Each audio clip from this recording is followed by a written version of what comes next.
Lovely. Good evening, Zambia. Good evening, Africa, and warm welcome to the analysis program right here on KBN TV from Zambia's capital city, Lusaka. With me, Innocent Fury. Today, the 26th of April 2026, and allow me to unveil a team of experts in the studio. These are the people with the brains to break down all the stories that, of course, took center stage in the course of the week. And I've got next to me Mike Sichula, who is the speech analyst, as we call him. Mike Sichula, welcome, and good evening to you. Thank you very much, IP, and good evening to our dear viewers. It's a pleasure to be here again on the analysis to analyze stories that happened in the course of last week. Beautiful. And next to Mike Sichula, we've got the man himself and Pastor Kenneth Mambwe, or PK. PK, good evening and welcome to the analysis. Good evening, IP, and good evening to our esteemed viewers. Thank you. Beautiful. Of course, I know that most of you expect me to unveil Ambassador, but today, Ambassador is not feeling too well. But we hope that next week you will join us back on set. But remember that in Zambia we've got a lot of stakeholders that will always come on board to keep you company. This is a guru in the media, a person who has been in the media space before some of us we actually began practicing. His name is Keris Kaunda, an international relations expert. Welcome. Thank you so much, Innocent, for having me, and I'm honored because I haven't been around on this seat for a long time. Yeah. Fantastic. Gentlemen, let's get into it. I know that the country and the viewers are watching today to see what we have packaged for them in terms of the big stories that are up for discussion. But I know that one of the top, the story that is going to consume much of our time this evening, we'll be looking at the story which keeps on changing angles, changing shapes, unfolding different, dimension altogether. The story of the late former president, Dr. Edgar Chagwa Lungu, and the remains being talked about. A lot is being said. The question is, what is going on? Why should we continue covering this story? Let's find out, gentlemen, if at all we can able to put the pieces together. Mike Sichula, last week we were told that the government of Zambia had taken possession of the mortal remains of former President Edgar Chagwa Lungu. But alas, as we speak now, we've been told again that the mortal remains of Dr. Edgar Chagwa Lungu have never been in the custody of the Zambian government. So we do not know what we can unpack together. But I think it will be important before we say that, we just add a few pieces in terms of what the stakeholders are saying, then we will dive into the discussion. So let's have some clips here, and then later on I'll engage in my guest. The remains of the sixth president have at no point been in the physical custody of the government of Zambia. They were held by the South African Police Service throughout these few days which have passed in connection with their inquest. Secondly, the government of the Republic of Zambia has respected and will continue to respect every order issued by the courts. That is not a matter of convenience. It is a matter of principle. Thirdly, the question of how a former president of the Republic of Zambia is to be laid to rest is not closed by the latest court order. Dr. Lungu served as president of Zambia for 7 years. He was head of state, head of government, and commander-in-chief of our defense forces. The duty the Republic owes to that office is not extinguished by a single order on custody, and government will continue through the proper legal channels and with the patience this matter requires to ensure the honors due to a former head of state are properly discharged.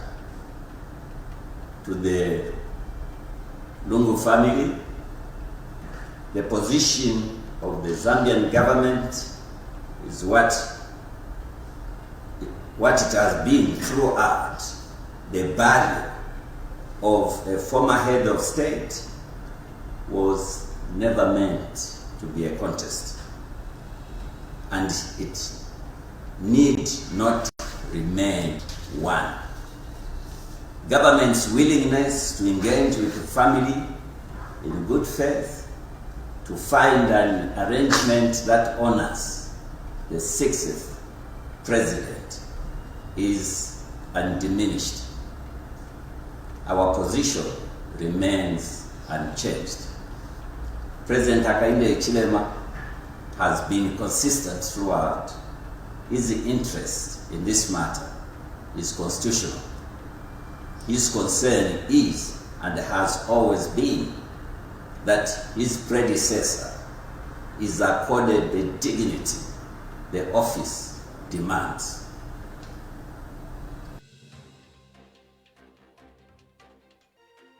Guest analyst. All right, let me begin with Mike Sichula. You've been following this story keenly. What is up for discussion this evening? Well, a lot is up for discussion, considering that I think let me tackle the aspect of the Attorney General. To me, when the two instances that the Attorney General has spoke to the nation, it looks like he's been left alone to handle the process alone. He gathers information from South Africa, he processes that information, then he disseminates it to the Zambians. Then I'm beginning to ask myself, it's like he's been left to do all that by himself, because I didn't expect the Attorney General to be paraded the way he has been paraded on the 22nd. He just issued a statement, which if you compare with what he issued yesterday, it's kind of like confusing, and it's not very clear in terms of what could have happened. For instance, in the first, he said on the 22nd, he said the High Court in Pretoria had formally transferred the mortal remains of Dr. Lungu to the Zambian government. The transfer happened on 22nd after the Lungu's family's inability to proceed with a case before the South African Court of Appeal. Then, on the 25th, the same Mr. Kabesha says the remains of former President Lungu have at no point been in the physical custody, that's the key word there, physical custody of the Zambian government, as the remains were held by the South African police in connection with its inquest following his death on the 5th of June 2025. Now, down there it says, Mr. Kabesha again says the remains of Mr. Lungu were handed to the family in the evening of Thursday, 2023, April 2026. Now, you can clearly see that there are two dates there that are not adding up. 22nd, the remains of Dr. Lungu were transferred to the family after the family failed to process the appeal before the court. Then, 23rd, again, they were handed to the Lungu. So, I think the Attorney General needed to understand that there's some certain information that needed to be processed by media experts. And in the Zambian government, there are a lot of media experts that were, if they were given this task to handle it, they could have done in a more clear manner, unlike what Mr. Kabesha has stated. Because what he has stated now, it is creating a lot of confusion in terms of what could have happened. Who had the body, at what point, and so on and so forth. So to me, Mr. Kabesha seems to have been left alone to do what I can call the dirty work in the media, so that people begin to get confused instead of getting clarity. Because this sensitive matter doesn't need to have a lot of questions, a lot of confusion in terms of what has been said to the public and not what should not be said to the public. So the job done by Mr. Kabesha is not something that is pleasing, it's not something that is inspiring, it's not something that is providing clarity. It is just adding in, bringing in a lot of questions Zambians are beginning to ask. Are we being told the truth? Because we need to be told the truth. But from the look of things, it seems there's something that is being hidden somewhere, and the government doesn't want to be, doesn't want that thing to be given to Zambians. But Zambians deserve answers because they are the masters of this country. PK, I'll come to you. Why should we continue fighting for this body? What is so? I want to use a word which is a bit. Why do we keep on pointing fingers at each other over this body? I don't want to use the word. How special is this conversation, this news? First of all, I sometimes I tend to even be reluctant to comment on this story because ideally, by now, the nation should have healed. President Lungu died on the 5th of June last year. This is April. We have, is it 2 more months to the anniversary of his death? To think that we are still discussing this story and it's still in the international news, in the local news, in the regional news, on the lips of every Zambian boy, girl, child, and the old alike, is actually a very sad development. That we should be discussing a matter that should have been closed a long time ago. Yeah. It shows that the people that should have made the right call, should have made the right decisions, looked away and perhaps prioritized things that might appear to be personal interest, not national interest.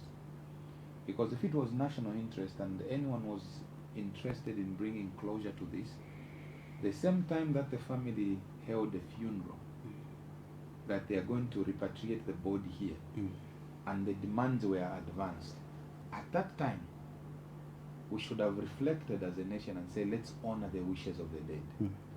But when that was not to be, and the family made alternative plans to inter the body or the remains of the 60th Republican president, to go and stop them. Remember, the viewers have not forgotten, and I haven't forgotten, I don't know about if you have forgotten, that we were seated, all of us glued to TV, that there is a church service that was ongoing on that day, only to be told there is a matter that has arisen at the court.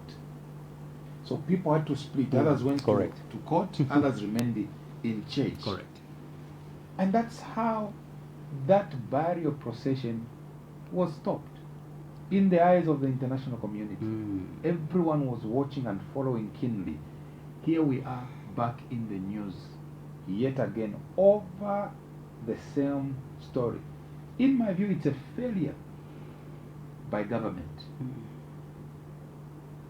They have failed to provide proper leadership on this. Perhaps that's why the reason you are asking us to comment on what seems to be two conflicting statements from the same government, from the same mouth, which is, Attorney General Mulilo Kabesha. First of all, what does it mean, IP, when you say the South African High Court has transferred formally the body, the remains, they've transferred into the government, the Zambian government, to the Republic of Zambia? What does that mean? Doesn't it mean physical transfer? Was it paper that was being transferred? And what does Mr. Makawesha now come, what does he mean when he comes back and says, at no point has the body ever been in the hands of the Zambian government physically? At no point. So when he said the body had been transferred, what did he mean?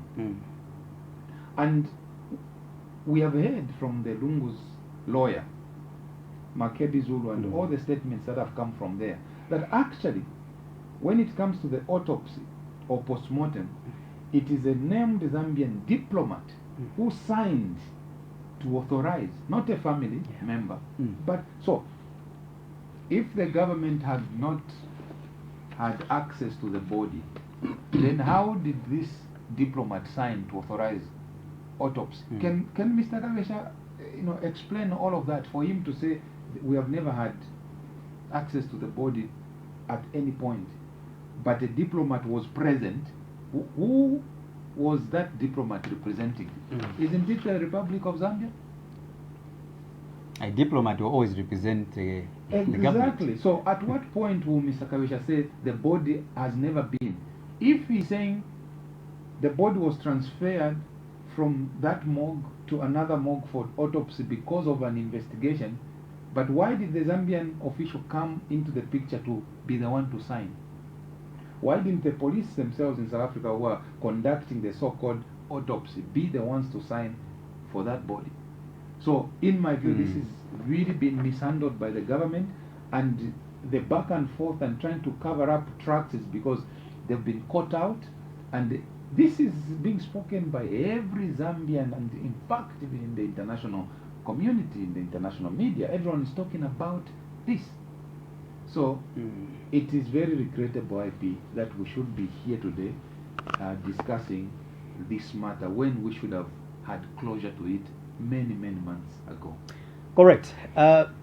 Comrade Kaunda. Yes. You've been writing about this story. You've been following this story as an international relations expert. You remember this story, as PK mentioned, beyond the story, the drama which happened in Pretoria itself on the day when the burial was supposed to take place. Here in Zambia again, I think we conducted what can I say, a funeral procession for about a week. You remember the activities which were happening at Bevodia Lodge, all those activities. And we thought that this matter was going to be put to rest. We are still back at it. What is your take? For me, what is interesting is this. As we speak, there is before Parliament a proposed bill regarding funerals for former heads of state and former vice presidents. Do you know what that entails? No.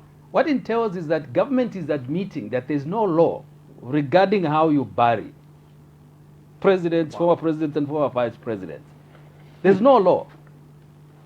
That's what they're admitting. So they are now pushing for that law. Yes, they're now pushing for that law. So what does then this say about the legal action that they did in the Pretoria court? Because all along the argument has been in the nation that, listen, there's no law regarding this. So the will of the family must take precedence. And yet government went to in a Pretoria court and cited the High Court, the High Court ruling by Judge Muma. Now, the High Court ruling by Judge Muma, you need to understand it very clearly from a legal point of view. It was an application seeking permission to apply for leave. Now, technically by law, what that means is that you are not saying at that stage that you are dealing with the substance of the law. No, because even the citations that have been made there's no authority, there's no law that has been cited. It's just a reference to policy or practice. Now, here is something about what you need to know about policy. Policy can be practiced because you can verbalize it, you can write some instructions, you can do protocols. However, policy only gains strength if it is anchored in law. In the absence of law, it becomes like a gentleman's agreement. But the arguments that are being made in the court of law in Pretoria, referencing that judgment, suggested like there's a precedence, so it is law. Now, government knows that, no, it is not. It is not law. That is why government has decided to go to Parliament to pass a law. So now it is being discussed. So a precedence is not law.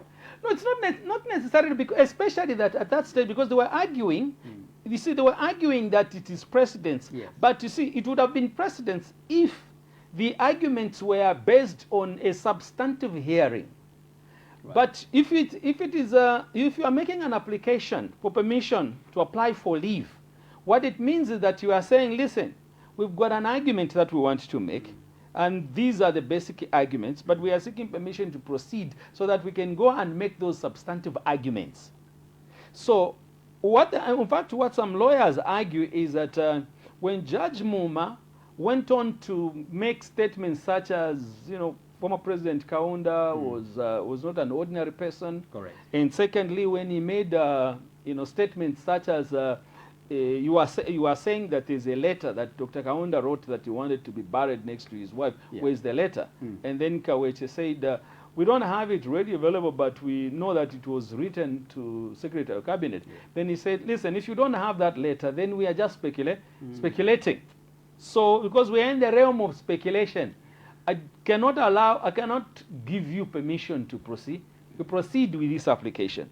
Now, some of the arguments that have been made by some lawyers is that the judge, did an overreach, that he went beyond what was supposed to be dealt with at that stage. So whatever was said that Kaunda is not, it wasn't an ordinary person. Correct. And that because you can't produce a letter, then this is in the realm of speculation. That cannot be used as precedence, because we are not dealing with substantive issues. Right. But that's how it was presented in the Pretoria court, like there was a precedence. So, but because the Zambian government realizes that it was not necessarily law that was being made in a court of law, they've decided to present before Parliament National Assembly Bill number, I think number 5 is for benefits, and I think NAB 6 is dealing with funerals. Now, that is an admission on the part of government that there's no law. So if there's no law to this effect, then why don't you just sit back and allow the wishes of the family, to proceed? Whether those things were written or not, you would need to regard the word of the significant member of the family. In this case, his wife. Right. Then if you don't want to listen to his wife, you can listen to his daughter. Right. If you don't want to listen to the daughter, he's got sons. If you don't want to listen to sons, he's got sisters. All these are authorities that you can rely upon to indicate what the wishes of ECL were. So there are all these contradictions. Now, I think for Zambians at this point in time, they should be asking government, why have you decided to introduce a law regarding the funerals of former presidents and former vice presidents? Isn't that an admission on your part that there's no law?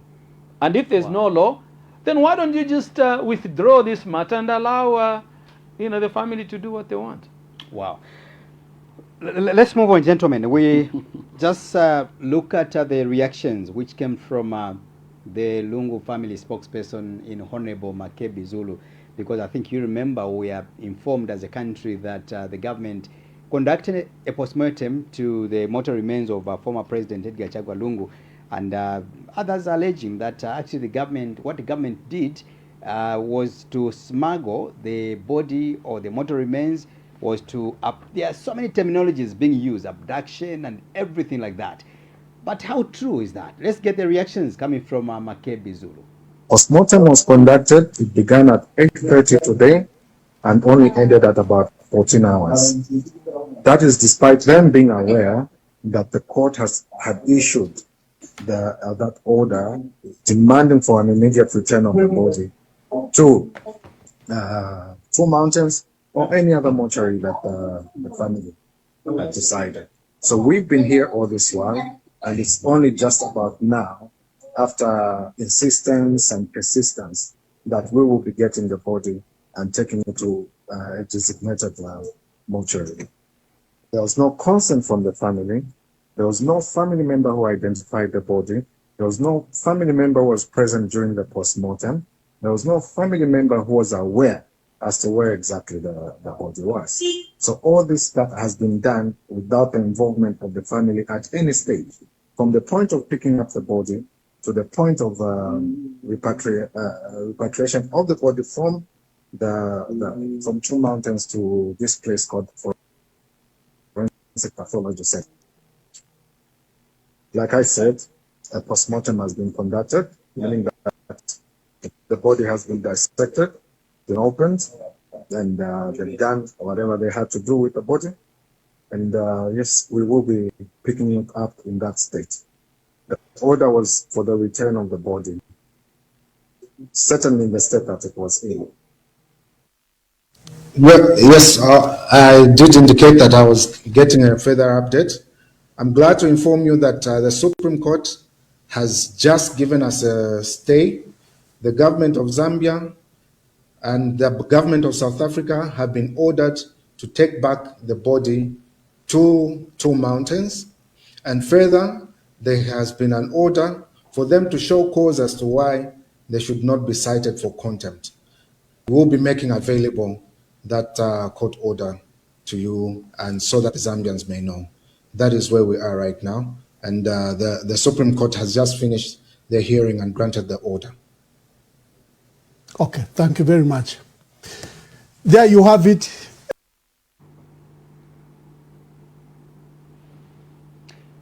All right. I'll get back to you gentlemen with 1 minute each quickly if you can. The reactions of Makebi Zulu, we're being told that the government actually conducted a postmortem. PK, I know you mentioned that, but I'll still come back to you quickly, comrade. I think how should a postmortem be conducted? Maybe let's look at that angle.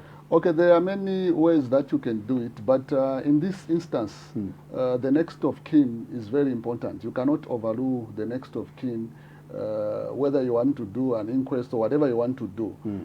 And I'll speak to it from the traditional point of view, and also even when they're just doing some postmortems that require,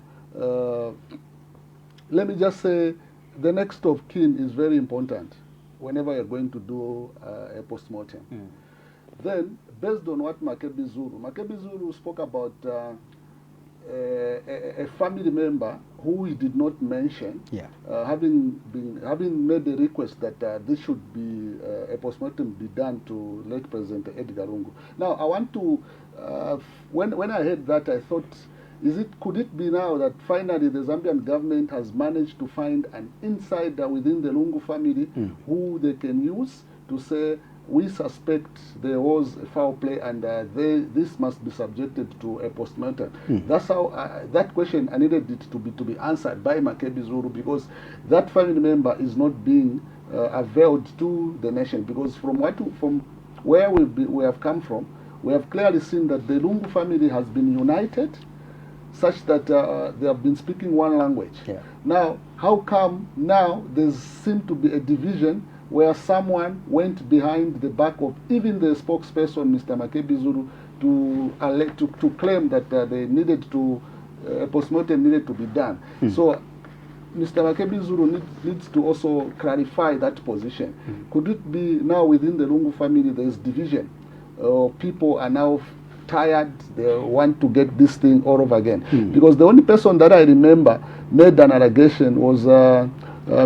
Lafeo Nakachinda. But from where I stand, Mr. Lafeo Nakachinda is not a family member of the Lungu family. So how did the government of Zambia identify this family member to lodge a complaint? Now, even if this person did launch a complaint, we don't know that this person, we don't know whether this person is the next of kin or not. So, regardless of whether this family member is aggrieved, he or she has decided to break away from the sake of the Lungu family to go and lodge a complaint, the next of kin needed to be involved. But when you look at how Mr. Makebi Zulu is addressing the nation, and also when you compare it with the statement that was issued by Mr. Kawesha, from yesterday's statement, Mr. Kawesha is clearly more or less like running away to say it's not us who pushed for the postmortem. It is the South African government that from the very start wanted to have an inquest, and they have had the possession of the body all along from the time the judgment was done in from the time President Lungu died in June, Right. and also I want you to conclude, and also but from we'll the move on. time that the judgment was passed. So there are all those questions that needed to be answered, and now from me, basically now it's like the Attorney General is running away from the fact that from the claims or allegation that they have pushed for a postmortem without the presence of a family member. All right, interesting. PK, you hold on a bit. Comrade Kaunda, you hold on a bit. I want us to also just have a few of how this story is trending elsewhere. We look at how the international media is actually executing this story and the reactions which are being added to this matter. Wow, interesting enough, this gentleman who has come out so ballistic. You know, we hear that he was a lecturer to President Hakainde Hichilema way back, and he has actually, according to him, he has written a letter to him telling President Hakainde Hichilema to hands off the body or the mortal remains of Edgar Chagwa Lungu. Let's just listen to this video. It's quite a bit long, but I think worthy to watch, all of us. And then we'll be back shortly. And thank you for joining us on What Now. I am Olamide Adeyemi. We begin here in Africa, where Zambia's Attorney General says the government has custody of Lungu's remains, which have been removed from a funeral home in Pretoria.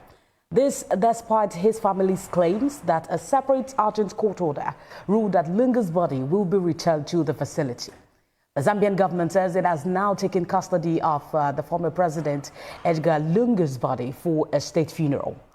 The government had been in a long-standing dispute with his family over where he should be buried after he died at a clinic in South Africa last June while receiving treatment at an undisclosed location for an undisclosed illness. His family were open to give him a private burial ceremony in Johannesburg that will exclude the presence of his successor and political rival, the incumbent president of Zambia, Hakainde Hichilema. They maintain that one of Edgar's Lungu's last wishes was that the current president should neither be anywhere near his body nor preside over his funeral. Last year, a South African High Court sided with the Zambian government, ordering the repatriation of Lungu's remains for a state funeral. Edgar Lungu led Zambia from 2015 until 2021 when he lost the elections by a huge margin to Hichilema. For a closer look at the rift over the burial of Lungu and the Zambian leadership, international relations expert and founder Pan-African Forum Limited, Dr. David Matsanga, joins me from the United Kingdom. Doctor, thank you for joining us on the World Now. Well, this is the latest twist that we're seeing in a 10-month saga over what should happen to the former president's body, following a long-standing feud between both sides. But aside the court's decision, what's your own reaction? This is a very sad moment for Africa. It is un-African for us to have this as a headline. When somebody has died in Africa, we don't go to this level. We have exposed our ignorance of the African values, African customs. I am one of the few people who has written to my younger man. He's younger than me because he was part of my group that used to come to listen to my lectures in London when he was in Birmingham University, President Hichilema. I have written to him this morning, telling him, please, don't do this. If there is a family, you are not next of kin. If there is a problem of push and pull, just avoid this public, court battles in and out, in and out. I think the family has a say. If the will says he doesn't want to be buried wherever it is, I have asked President Hichilema to just avoid, leave it, surrender it, let the burial take place, and that's it. Beyond, the court rulings, this is a really difficult time for the family. Now the government seems that they do not want to, accept this court ruling. But how should one interpret the Zambian government's insistence on a state's funeral, considering, it was their president at some point, but to you, does it reflect genuine national protocol, or this is another political calculation? It's a political calculation because he knows he's going to lose the job. There's an election just coming in a few months in Zambia, you know that. And he wants to use the body of the man he hated so much to have a political capital. So I don't think the family is willing to go that route. This man had a bad relationship with the late. They had battles. He had removed the cars. He had removed the security. He has told him to return everything. That was worth. Then why do you want him when he's dead? I think on this one, I stand with the family. The family has a right to take their person. They are the next of kin. The president is not the next of kin. Mr. Hekrema is not the next of kin to Mr. Lungu. Why is it so personal? He hated him when he was alive. He never gave him medicine. He never allowed him to go out for even treatment. You can imagine. So why do you want him now? He's dead.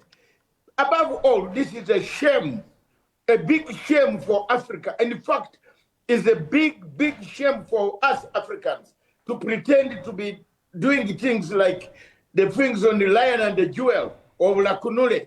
There's no need of fighting over a dead body. You are head of state. If the family says he doesn't want to see you, leave him. Why do you want to use his body as a politics when you never liked him at all? This is a big issue considering the history, such as the President ECL'S 2017 arrest and detention on treason charges under Lungu's administration. And from what you have said, it seems that this is sort of, payback period. But this raises concerns as to the integrity of the current leadership in Zambia at the moment. And now that Lungu actually dropped a statement that it should not be anywhere close to his body, how much of this dispute is now shaped by grievance?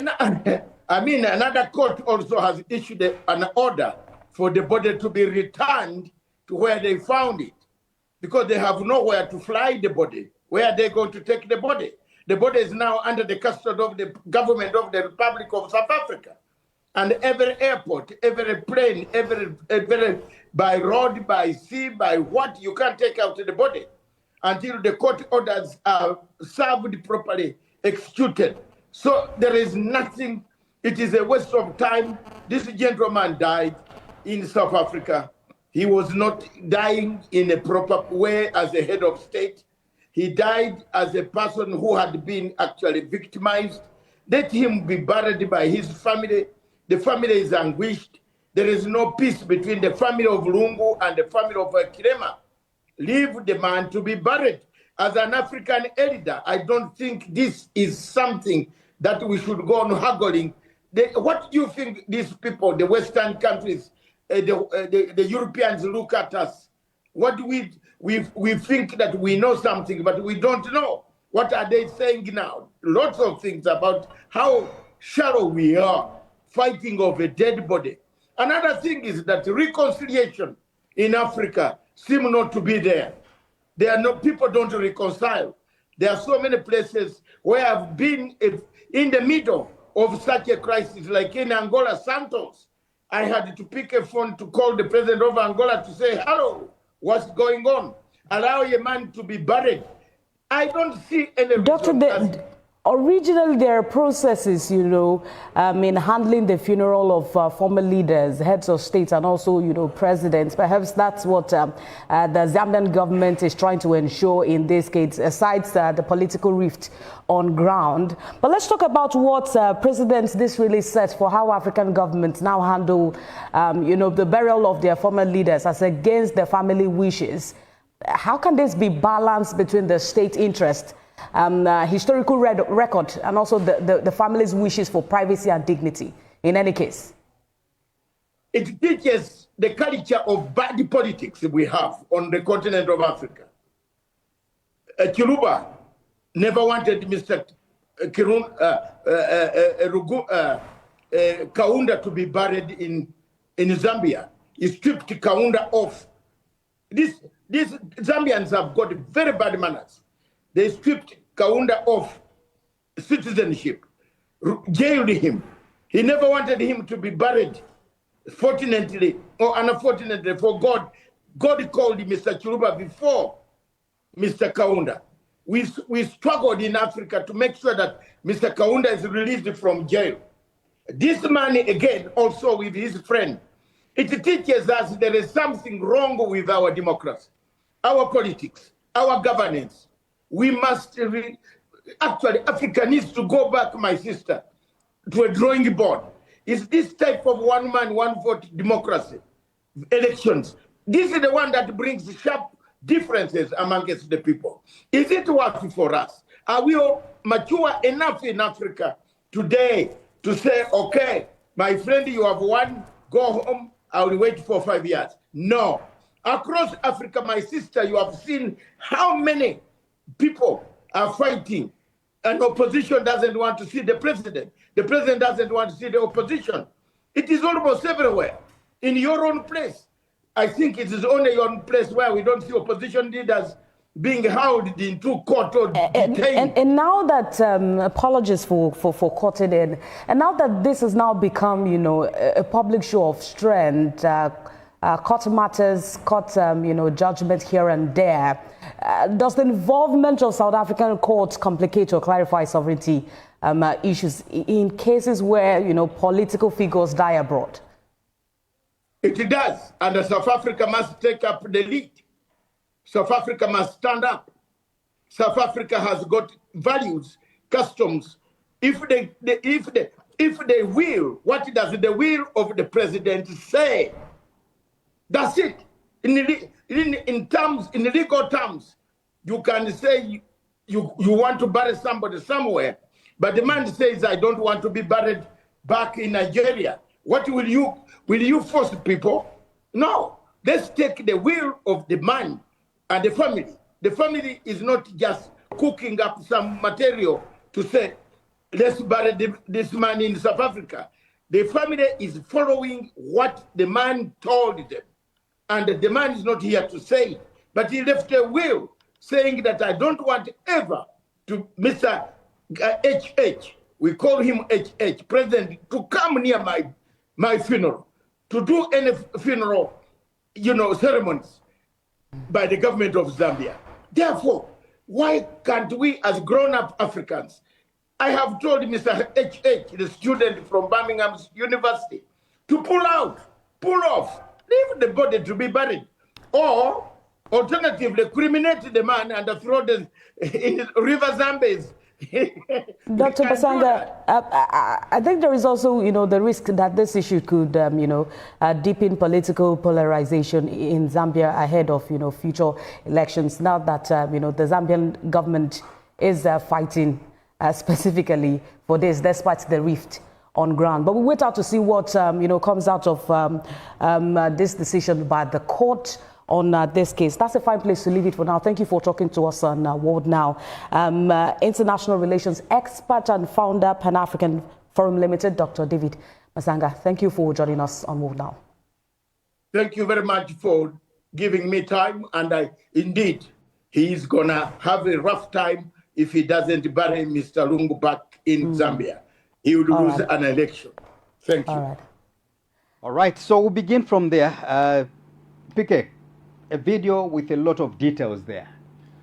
You know, when I watched that video, what came to mind is someone, an African, who understands the value of respecting the dead and how we have lived from time immemorial, has spoken.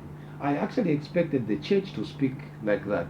I expected our own traditional leaders to speak like that. Why is the church, by the way? The church is quiet. The traditional leaders are quiet. And I'm wondering that it has to take someone who is not Zambian to speak on our behalf. That what, in fact, he said, Zambians, you've got bad manners. Correct.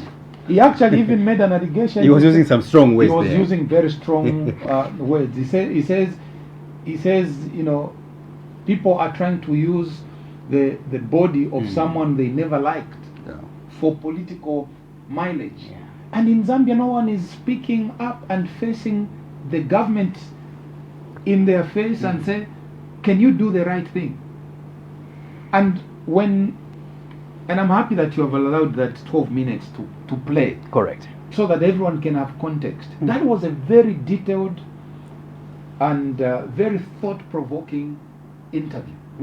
And I am hoping that someone really will learn a few lessons from there. That that's not who we are as Zambians. That's not who we are as Africans. And when someone as significant as a former head of state has passed on, you do not do what has happened. From what we heard earlier from the spokesperson, Council Makebizulu, as to how they retrieved the body. I mean, first of all, let's establish, IB, that this matter was contested. It was before the courts of law.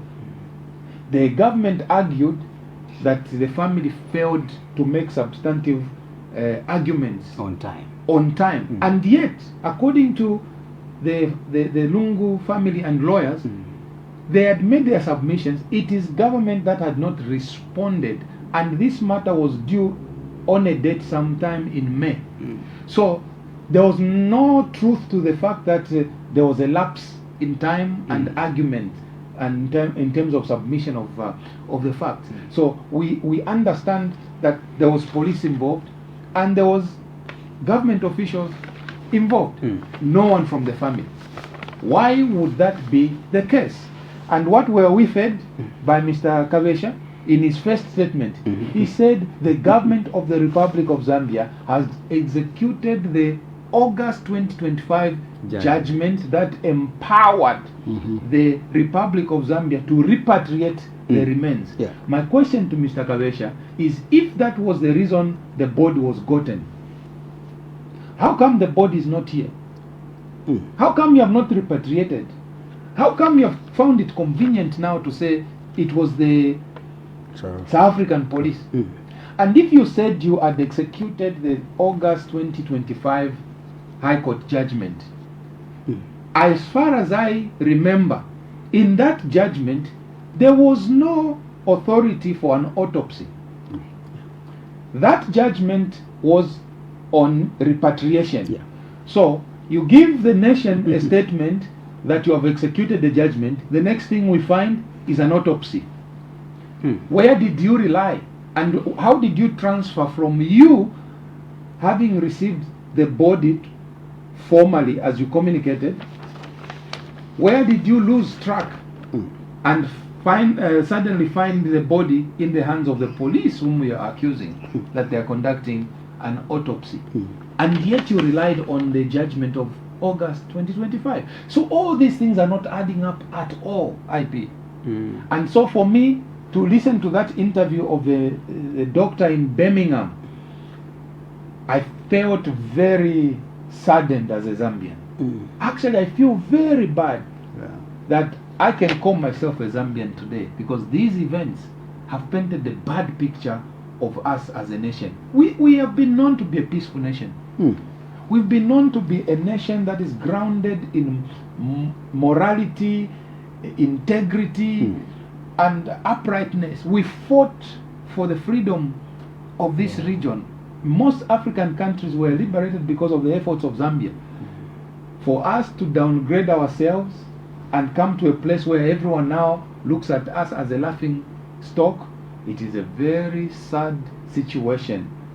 But I would like to thank God for a few good men like that doctor from Birmingham who spoke on behalf of the many voiceless.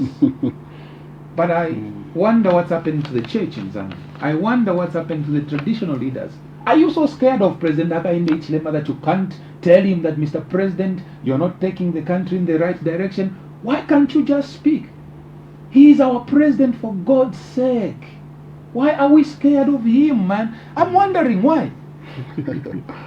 Because people are now talking about Mr. Kavesha. Mr. Kavesha cannot make a final determination of how this thing should go. It has to take the president to say, tell the nation, me, I am not interested in this anymore. It is not Mr. Kabesha. This call is for the president. So the church, why are you scared of President Hakainde Hichilema? He doesn't bite. He's a human being like you. He's just a privileged man because we gave him the authority. But it doesn't make him feel insulated from a collective wisdom and reasoning. So, I don't know where we're going. Wow. Let's hear from Comrade Kelly's. When you listen to PK, when you listen to Comrade Mike Sichula, and also the lamentations of people on the street, and also the video from playing there, the biggest question people are asking, where is the church? Big names like, for example, a man, a renowned pastor, clergyman in Imakando. I'm just citing an example. There are so many out there. But when you listen to those lamentations, what do you think should be done going forward? You know, first, you know, in the multiplicity of voices, especially a lot of voices, like the ones that have been made about this issue at home and abroad, lies wisdom, you know, and a safer route for any decision maker to, you know, to take. The multiple voices that we are now hearing beyond the borders of this country are essentially saying the Zambian government is on a wrong path as far as this case is concerned. Wow. You know, when Kennedy was talking about our role in the liberation struggle, here is what was going through my head. When I was working for VOA covering stories across the African continent, I remember a couple of times I arrived at the airport, Mtala Muhammad International Airport, present my passport. The moment the migration officer sees that it's a Zambian passport, he or she will say very familiar things. Hey, how is the old man Kenneth Kaunda? The next question will be, how is Kalu Shawalia? You Zambians are very good people. Now you get to hear this in a lot of places across the African continent. Even where I had visa problems, I was quickly processed. All because everybody talked about Kenneth Kaunda, talked about Kalushawal. Even when I was serving in foreign service, particularly when we went to former East European countries, if Ambassador Mkwite was here, he was going to attest to this. Taxi drivers, the moment you identify yourself as a Zambian, will remember Kenneth Kaunda. They will remember some of the Zambian players that have played. That is a reputation that we have. But to hear people today saying, but you Zambians, you've resolved the bigger problems for the world before. How do you fail to resolve a problem like this? You guys are rich in values, moral values. And probably the only country in the world that is declared a Christian nation. And we know what Christian values are like. There's no way a Christian will put up an argument for a year. Because you see, you know what Christianity teaches you? Christianity teaches you that if you have a dispute with a brother, make sure that the sun doesn't set. You need to resolve that problem. And today is Sunday as we speak. Today Sunday. And we can't forgive each other. And we can't forgive each other. We can't resolve that problem. We are from church. Yeah, you know. My God. So you know, every time I think about this, you know what I say to myself? No. That you know, we are embarrassing God. The devil is very happy because what the devil simply says before God is that, listen, this country you call your own, that declared, that surrendered itself into your hands, doesn't even understand what you say in the very book that is supposed to be the basis of their values. That book which is the basis of their values say, if you have any dispute, make sure that the sun doesn't set. But how many suns have risen and set in the past 11 months or 10 months or 9 months we've been arguing? We've been arguing about this. What we are doing is to make a mockery of Zambia as a Christian nation. We are also making a mockery of, you know, the message that Christ demonstrated when he died on the cross. When he died on the cross, Christ reminded us shortly before his death what the entire plan of salvation was all about. It was about forgiveness and reconciliation. That's why he said, even in the heat of the moment when the cruelty was at full display, he said, Father, forgive them, for they know not what they do. Now, if we really understand that, you think we would have gone on arguing like this? And there are times when people say that, you know, maybe I'm too hard when I write on my Facebook page about this matter on President Hakainde Hichilema. The reason why I sound like that is because President Hakainde Hichilema is not just a Christian, but he's a church elder. And an elder in the Adventist church must understand the central theme of salvation on the cross. It's about ensuring that if I've got anything wrong with a brother, I resolve it. We do have Holy Communion on a quarterly basis in the Adventist church. Do you know what the message always is to congregants? No. If you are coming to the Holy Communion and you have a dispute with a brother or a sister, please don't take the body of Christ like that. You need to make sure that first of all you resolve those disputes. You know, I would have loved the elder president to demonstrate actually that those Christian principles and values that you see do work as public policy. If there's one person who never even declared himself as a Christian that demonstrated that those Christian values of forgiveness and reconciliation can be public policy, was Nelson Mandela. And those values are capable of holding a country together. Do you know that if Nelson Mandela never lived practically those values of forgiveness and reconciliation, South Africa would have been on each other's. I think there would have been so much vindictiveness. There would have been so much bloodshed, because then South African blacks would have gone after those whites that had done all those things to them. You know, but he demonstrated that those Christian values can be incorporated into public policy, and it works. And I wish it would have worked in this case. But the very fact that this government that presides over a country that is the Christian nation has not been able to demonstrate and live that, especially around the disputes over this issue, they have crucified Christ anew. And they've made a mockery of the declaration of Zambia as a Christian nation, and they are making the devil very happy. And I can imagine the devil dancing all over in front of Christ and say, look at the people that you died for. Look at the people that declared, they surrendered the country in your hands on the global scale. Now the entire world is saying, but you're supposed to be an epitome of values and morality. But what has happened to you? Simple matter of allowing someone their wishes. The idea of respecting the wishes of the dead is global. Why is it global? It is because it's humanity. Whether you are Chinese, whether you are Sutu, whether you're Nigerian, whether you're an American, if there's one wish the entire world and the most powerful nations in the world you respect, is the wish of the dead. What did the dead say? He said he wanted to be buried this way, or he wanted to be taken back home.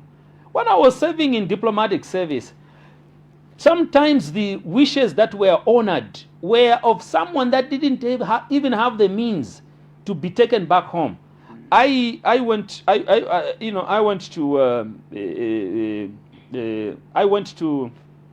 what do you call these hospitals of the hospice? I went to the hospice. I was called because that individual, although he was Ghanaian, he used to work at the Zambian embassy. So they called the embassy and other members of the family to come and say goodbye, because they said he's got just a few moments to live. He's dying. So when we arrived there, there's something that really touched me to this day. At the foot of his bed was a piece of paper written, "I want to go home." That was his last wish. So then I asked his former wife, how is he going home? Did he leave any money behind? Because taking a dead body at that time was costing around 8,000 euro. How is that going to happen? With tears rolling down her cheeks, you know what she said? Even if we are no longer husband and wife, his wishes are powerful enough to compel me to do something about it. And she used her own money and paid for the air ticket 8,000 euros to take that body back to Ghana. the wishes of the dead must be respected as much as possible, unless you are saying that the wishes are so unreasonable they cannot be implemented by a human being. The wishes that have been told to the nation of ECL, they are very, very, very implementable. All right, I'll still come back to you. Let's just get more reactions coming from other stakeholders now. We'll pick on the voices of some political figures in Zambia. And the first, message we're going to air is that coming from a CF leader, President Harry Kalaba, and of course that will be followed by another leader. Of course, we'll look at Brian Mundubile. What is Brian Mundubile saying?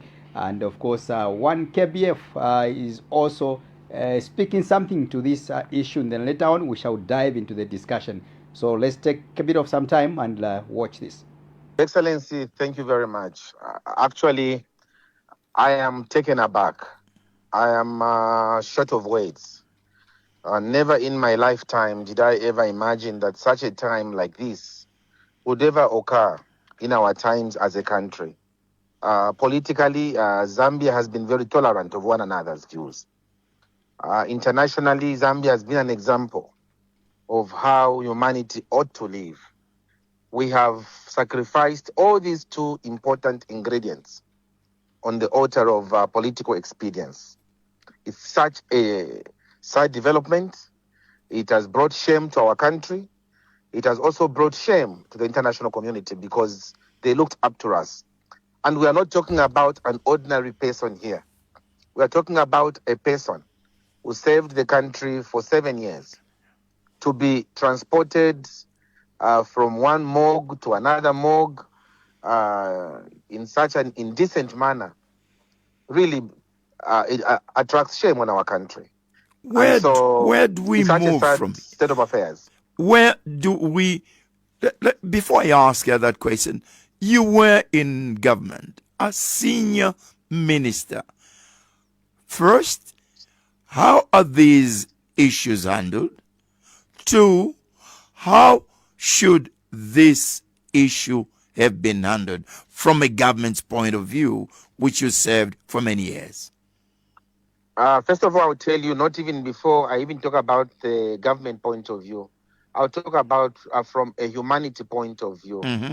From a humanity point of view, the family should have been in charge of the process up to the very end. From a government point of view, the government must have consulted and taken heed of the family's consideration or family's concerns before doing anything. It is absurd, totally absurd, to go and pick up a body, somebody's child, somebody's husband, somebody's father. You go and pick them up as if they've committed an offense without the family being aware.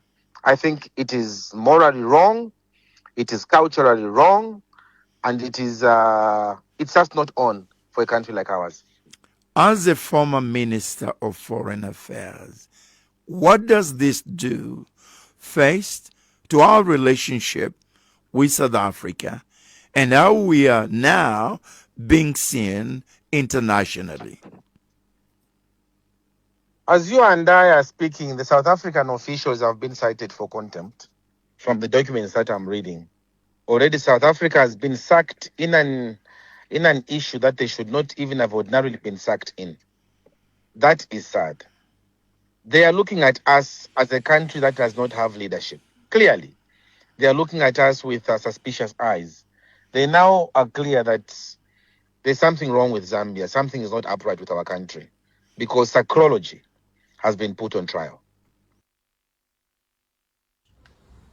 We speak not just as political actors, but as Zambians who understand the meaning of dignity, culture, faith, and respect for the dead. We find it extremely strange and troubling that a postmortem was conducted on the body of the late President Dr. Edgar Chagwa Lungu in total exclusion of his immediate family or his lawyers. Distinguished members of the press, where is the morality in ripping and cutting the body of the former president in such a secret and suspicious manner? What was the motive and to whose benefit? Does this action by the state amount to the popular dignified burial? What was done to the mortal remains of President Lungu is ungodly and unacceptable. It's simply evil. We are told that a postmortem was conducted under the pretext of the so-called criminal investigations. But we ask, what kind of process is this that excludes the family? What kind of investigation operates in secrecy when it concerns something as sacred as the body of the deceased? Let us be clear.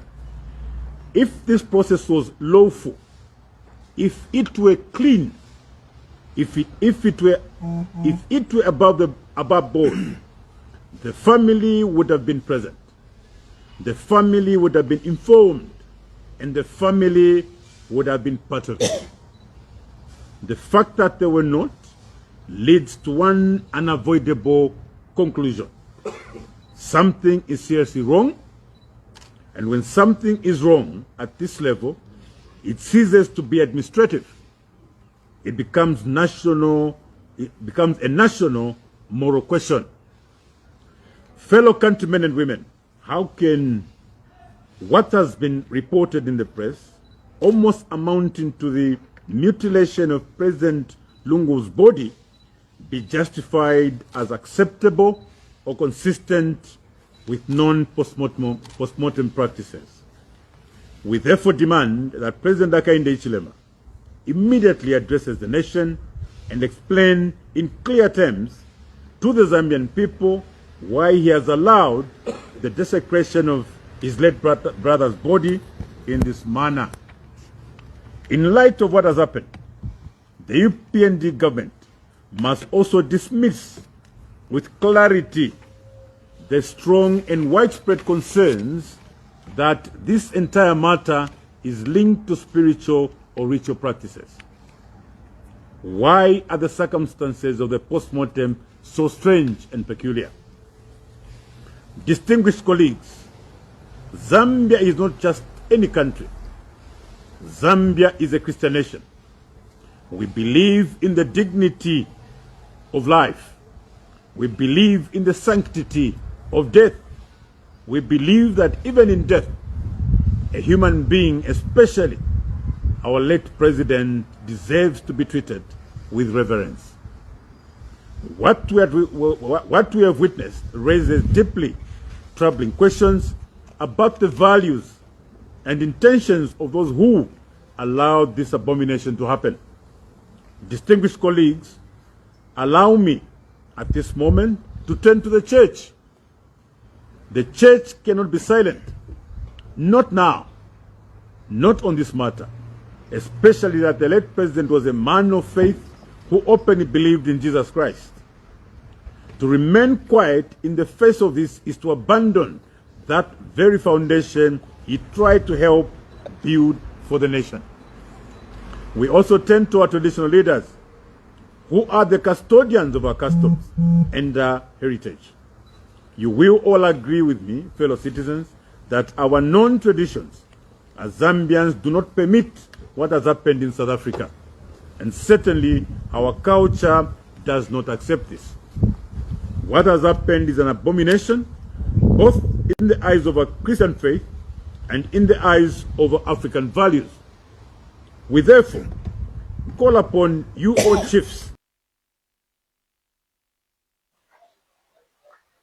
My fellow Zambians, Zambia must prosper wants to put it on record that we are totally appalled by the behavior and conduct of the Zambian government in South Africa in relation to the remains of our late president, Edgar Chagwa Lungu.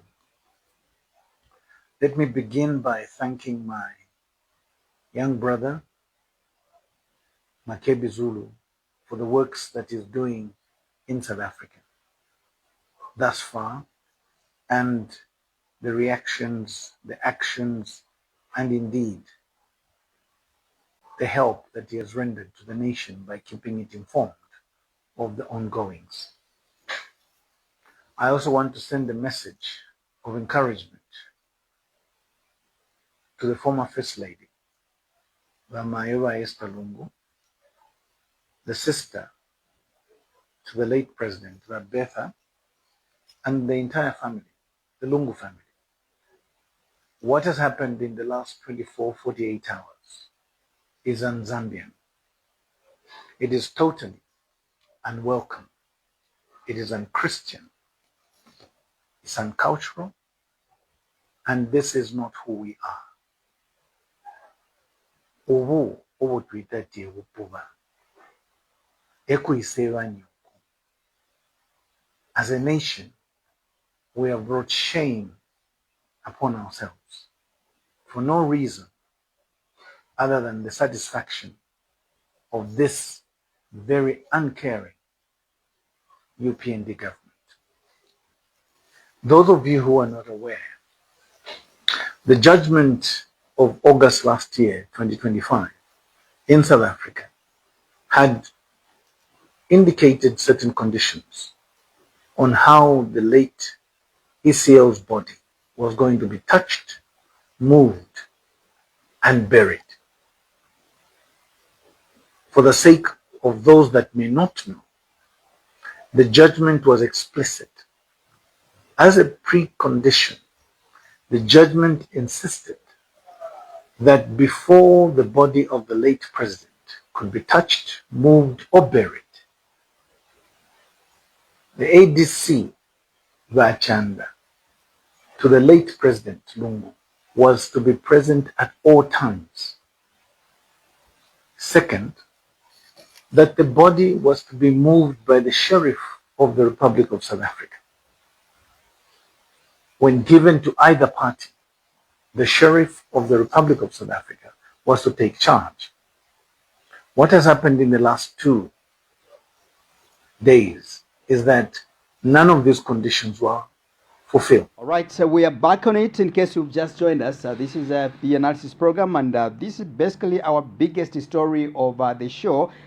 So we try by all means to take a lot of time and, unfold all the angles. Gentlemen, are we being, or is the country being too hard when we all speak seemingly in favor of the Lungu family, the bereaved family, the widow, and all the affected? Where are we putting the state? The government will tell you that yes, in as much as the country or stakeholders are not happy, but look, we also have to play our role to ensure that the public interest is also respected. Mike Sichula, are we being too hard or being too selfish or biased towards the Lungu family? Okay, the problem that has arisen is that we have taken this matter of the death and the burial of Mr. Lungu to be like a contest where if something seemingly goes against you, you think you have lost. If a court judgment has said, no, don't take the body of Dr. Lungu to Zambia, you think you have won. So the nation is divided. Even just the comments on social media, like Mr. Kaunda is saying there, you can clearly see that there's division in this country. Yeah. Even on a matter that is straightforward. I think this morning we saw, it's not that I'm speaking against the media where I come from, we saw a post where news diggers made a mistake. Right. So to correct that mistake, the venom that was coming towards... What was the mistake about? Where there was a typo. They had indicated that State House spoke to the Lungu family 11 months ago. Right. Now you ask yourself, how come 11 months ago? Because Dr. Lungu has not even made 10 months after he died. So you want to make a correction to say, no, I think there's a mistake here. Yes. But the reactions that are coming towards you, you can clearly see that people are just, they don't care what they say, they don't care what they will say to you, and what that means to the Lungu family themselves. So all in all, IP and our dear viewers out there, there's a lot of division in this country. And it is not that the government, people are against the government, especially if you speak to say, can we allow the wishes of the Dr. Lungu to be buried as the family wished? It is not that we are being against the Zambian government. It is only that the wishes of the dead person needs to be respected as per family. Now, I want to give our viewers something that happened when Dr. Lungu was in charge of government. The traffic offense that we said, no, Mr. Hakainde Hichilema violated the traffic offense when his motorcade went against the presidential motorcade. What I've concluded from my point of view, Dr. Lungu, may his soul rest in peace, he was truly a humble person. Why am I saying this? You saw the number of foreign dignitaries that came into Zambia to speak for the release of Mr. Hichilema. If Mr. Lungu did not want Mr. Hichilema to be pardoned, Mr. Hichilema by now, as we speak, he was still going to be in prison. Why? Because Mr. Lungu looked at the pleas that were coming from the I think Obasanjo was here, there was Patricia Scotland, they were all here, they spoke to Mr. Lungu, and even the local churches in Zambia, they spoke to Mr. Lungu to say, leave your friend, this is just politics. And Mr. Lungu listened to those pleas, and what did he do? Mr. Hakainde Hichilema was pardoned. Now, for the last 10 months, Zambians have called on Mr. Hakainde Hichilema to say, Mr. Hakainde Hichilema, maybe let go. It's not that when you let go, you have lost. No, you have not lost, but you are the bigger picture. You are like the overall boss. Whatever you say is going to go. But Mr. Hakainde Hichilema is not as humble as Dr. Lungu was. This is why we are here at this point in time. And the bad part is that this issue has divided the nation from every bit, whatever. You cannot say something that is reasonably correct, that you expect people are going to listen to you. They are going to come after you. They are going to insult you. They are going to do all manner of things. Then the bad part of it all is that if state institutions now are paying a blind eye to people that are insulting the Lungu family, to people that are insulting other people. Personally, on my page, I've been threatened. I've been threatened by people. You can clearly see that these are UPND cadres. Why are they threatening me? Because I'm speaking a voice that they do not want to see or hear, that someone is speaking like maybe they are supporting the Lungu family. But it's not about the Lungu family.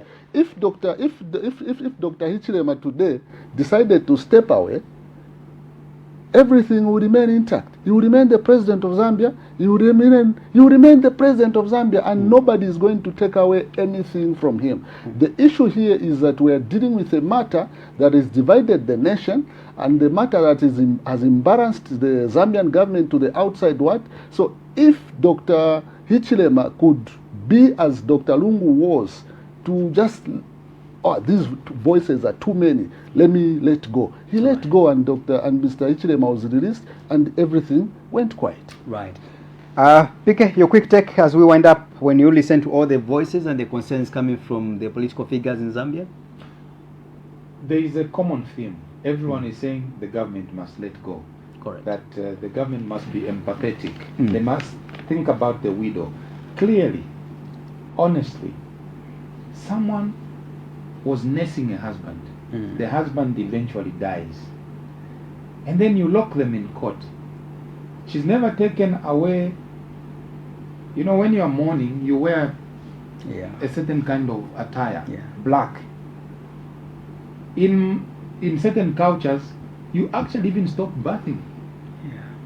Until you bury, until you have what they call Isambo Liamfo. We know these things. The people in government know these things. They are part of our Zambian culture. So the lack of empathy over power is why people seem to be hard on the government, to say what has happened to the UPND government. Where is Ubuntu? Where is the the traditional culture that has defined us as a people. Why is it that in the eyes of the UPND government, they can do whatever it takes for as long as it satisfies their desires and doesn't matter who is hurt in the process?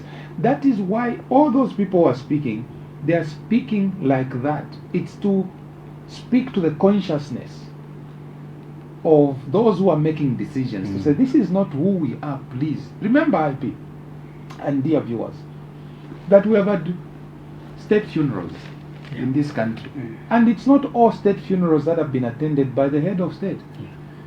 As a matter of fact, a state funeral is conferred on someone based on their own achievements. You are a minister, you are a former vice president, you are a former president. You have already achieved this. It's not because the IP is president today. If he doesn't attend, then my funeral will not be called state funeral. No. I earned my status to be accorded a state funeral. Whether the sitting president is present or not is immaterial. And that is the argument that the family have advanced. To say the only wish is anyone else can attend, except there was bad blood between the two, and the wish was the man who he quote unquote who persecuted him, who stripped him of his presidential benefits and all of that should not attend the funeral. The vice president Nalumango could have attended on behalf of the government. The same Mr. Kabesha who is now talking could have attended on behalf of the government. Mr. Patrick Kangwa, who they actually had designated as the only official spokesperson, could have attended. And I'm actually wondering why Mr. Patrick Kangwa suddenly, who was given that role as the only spokesperson, has never said a word. It is suddenly Mr. Kabesha now, who knows everything, he has taken over the spokesperson over this matter. And so procedurally, it was supposed to be feeding into Mr. Kangwa to speak. That's what they told us. There was a press statement that was issued to say there is a directive on this matter. The only official spokesperson will be Mr. Patrick Kangwa. When this matter came up, that night, that fateful night, when we heard that the body had gone missing, my team woke me up and said, can you get us in touch with Mr. Kangwa's secretary to the cabinet? I picked up the call in the middle of the night. I called Mr. Kangwa. Mr. Kangwa said to me, that is new to me, I'm hearing it for the first time from you. But the following day, Mr. Kabesha issued a statement to say, we have executed. How do you execute? The secretary to the cabinet is unaware, and is actually the spokesperson for the government on this matter, is unaware. So, IP, when you look at all of these things, that's why President Hari Kalaba said what he said, President Mundugire said what he said, President KBF said what he said, because all of these things are not adding up. And the government to think that they are immune to this, that the funeral will only be a state funeral if Mr. Hichilema attends, I think they are being insincere. And my last submission on this matter is, what does it say about this government when you tell a nation that we have executed a court judgment, within the same jurisdiction a superior court says take back the body? What does it say? How do you feel that you can go into a country of laws if you are not respecting your own laws here? Don't go and disrespect other people's laws. That's why the body is not here, because South Africa is a country of laws. There is no way you can go into someone's bedroom and say, I've taken off. You're no longer the wife. I am the wife. No, it doesn't work like that. Oh no. So this really is very, very embarrassing, not just on the government, it's embarrassing on us as a people. Correct. Comrade Kaunda, I want to bring a different angle to you. We've been, reading a story which has been written by the news diggers, and now we are being informed that the government of Zambia and the President Hakainde Hichilema in particular is now willing to let go the burial. He says if it will mean the burial, giving ECL a dignified burial, procession in my absentia, let it happen. And information has it that this communication was done about 10 months ago or less than 8 months ago. How true from precise where? Says 10 months. Precise, he said? 10 months. 10 months, yeah. So meaning the Lungu family maybe has been a problem. If this was really communicated to them. No. Listen, there's no way the nation could have been demanding this statement and that it was there already. Makebi Zulu would have said it a long time ago. Why would to what ends? Why would he have kept that information to himself? Because that was very important, and actually that is the last piece to the puzzle that what we've been waiting for. No. The communication over this has not been sincere. I'll tell you this. Yeah. This idea of surrendering a major decision like this to the Attorney General, Secretary to Cabinet, is not a very good demonstration of leadership on the part of President Hakainde Hichilema. Because if he really attached a lot of importance to this matter, given the fact that the individual that died was his peer, what he could have done, putting that at the back of his mind, that the person who died was my peer, none of these, rose to that position. I'm the only one who occupied the position that he did. What the president could have done, address the nation, look into the camera, and tell the nation that I don't want this matter to drag on any further. Right. I don't want to stand in the way of the wishes of my predecessors, whether those wishes were in writing or not. As long as they've been expressed by the family, I respect that. Now, if the president said that categorically and briefly, looking into the camera, into the eyes of the nation, believe you me, everybody else would have simply bowed down and said the president has spoken. He himself, nobody else. Right. Do you know how comforting it is when the president makes a statement on a controversial issue? There's direction that is given to everyone in the nation, even those that are in the streets. Do you remember the time when President Hakainde Hichilema looked into the camera and addressed the nation, announcing the period of mourning? Yes. You see, wherever everyone was, everyone in unison said the president has spoken and he's speaking. Let's watch. Correct. All of us stopped what we are doing because his voice matters. But I can't understand why President Hakainde Hichilema cannot realize that what the nation is yearning for is not the voice of Kabesha, is not the voice of Kangwa, is not the voice of anybody else over this matter. The person who died was his peer. Only his voice will matter. Don't issue a press statement. No. Tell the nation that the president at such and such an hour is going to address the nation and give direction over this matter and give finality. I will tell you this.